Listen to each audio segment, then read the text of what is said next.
Ever woken up with a strange tingling sensation in your hands or feet? It might not just be a random occurrence. It could be linked to sleep deprivation. When you don't get enough sleep, your nervous system struggles to function properly.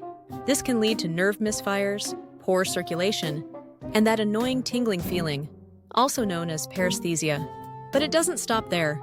Chronic sleep deprivation can increase stress, weaken immunity, and even heighten the risk of serious conditions like diabetes and heart disease. The good news? Improving your sleep can help reduce these symptoms.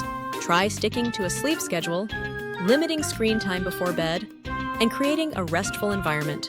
Prioritize your sleep, your body and nerves will thank you. We hope this video clarified any doubts you had. Remember, you can always contact one of the healthcare professionals in the sleep department at Enticare if you have any questions.